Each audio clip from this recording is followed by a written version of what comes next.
في ربي جل الله ما في قلبي غير الله نور محمد صلى الله لا إله إلا الله. حضرت عمر فاروق رضی اللہ تعالیٰ عنہ کے بارے میں امام ابن جوزی نے لکھا ہے کہ رات کو نا گھر کے اندر بیٹھے بیٹھے اچانک رو پڑے حضرت عمر.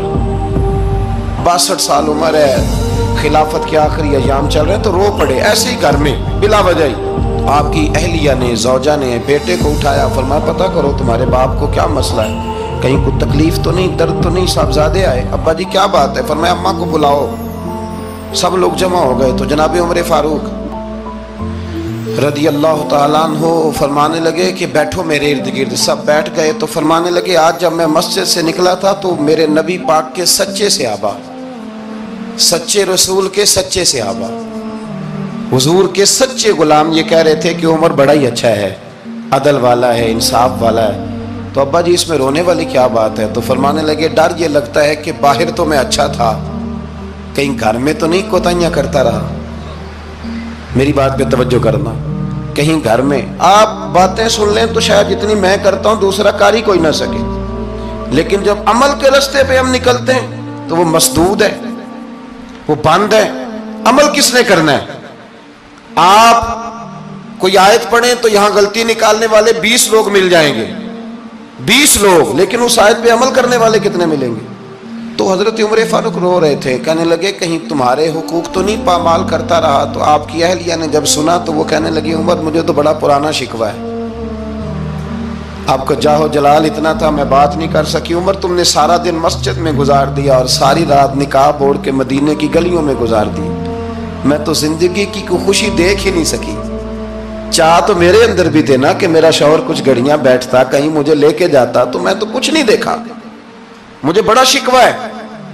تو حضرت عمر کہنے لگے چل اللہ کی رضا کے لیے معاف کر دے.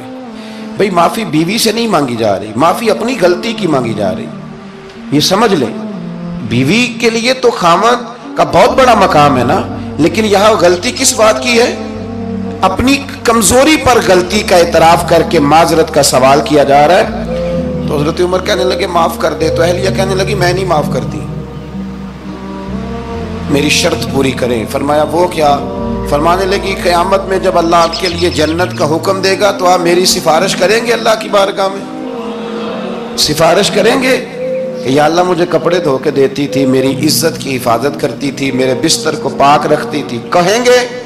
تو حضرت عمر فرمانے لگے تیرے ساتھ وعدہ رہا, رب نے اگر عمر کو اپنے فضل, اپنے کرم اور اپنے محبوب کے صدقے جنت دی تو عمر تیرے بغیر جنت میں نہیں جائے گا.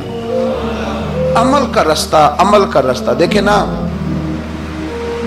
2 دفعہ استاد بات کرتا ہے, 2 دفعہ, اور کوئی زیادہ, ایک تو ہے نا کہ ایم اے اور جناب ایم ایڈ اور ایم فل اور پھر پی ایچ ڈی قسم کا استاد. ایک وہ جو matric P T C teacher ہے نا, وہ 2 دفعہ اسٹوڈنٹ کو کام کہے تو تیسری دفعہ وہ ناراض ہو جاتا ہے, کہتا ہے میں 2 دفعہ کہا ہے. بچے کو آپ 2 دفعہ کہتے ہیں اور اگر تیسری دفعہ کہنا پڑے تو غصہ آتا ہے نہیں آتا؟ بھئی تو نے اتنی دفعہ کہا ہے, تو سمجھ نہیں رہا بات کو.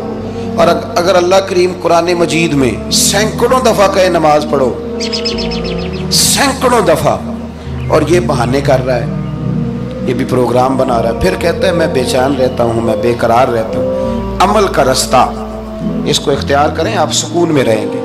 بد عمل آدمی اور بے عمل آدمی یہ ہمیشہ پریشان رہتے ہیں, ہمیشہ. عمل کریں, توبہ کریں تو پھر بدل جائیں, پھر تبدیلی آئے. اور یہ کوئی مشکل کام نہیں, جو بدلنے والے تھے وہ بدل گئے. بڑا کچھ کرتے تھے پر پھر وہ لوگ بدل گئے. حضرت فضالہ رضی اللہ تعالیٰ عنہ کہتے ہیں کہ میں بڑا دل دادا تھا عورتوں کا, اور میرا ماحول یہ تھا کہ میں قتل بھی کر لیتا تھا, معاذ اللہ چوری بھی کر لیتا تھا, اور رات میری طبیعت تھی معاذ اللہ نئی سے نئی عورت کے پاس جانا. کہتے ہیں ابو جہل نے اعلان کیا کہ جو نبی پاک علیہ السلام کا سر اقدس معاذ اللہ کاٹ کے لائے گا, نقل کفر, کفر نہ باشد, 100 سرخ اونٹ انعام ملے گا. تو میں نے ارادہ کر لیا کہ میں بہت سارا انعام حاصل کروں گا.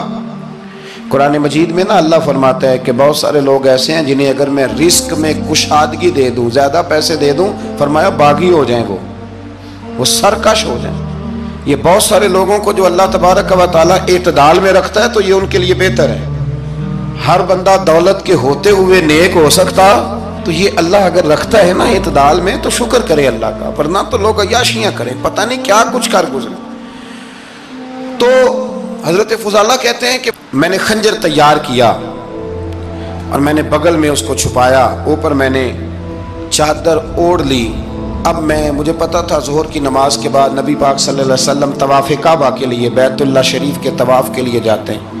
کہتے ہیں میں بھی اس طرف بڑھا. رستے میں نا وہ خاتون جس کے گھر میں نے رات آنا تھا، میں نے دروازے پہ دستک دی.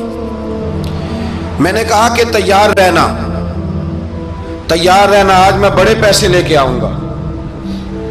اسے میں نے یہ کہا اور پھر میں چلا گیا بیت اللہ شریف کا طواف کرنے. کہتے ہیں اللہ کے محبوب بھی طواف کر رہے تھے تو میں نے بھی طواف شروع کر دیا.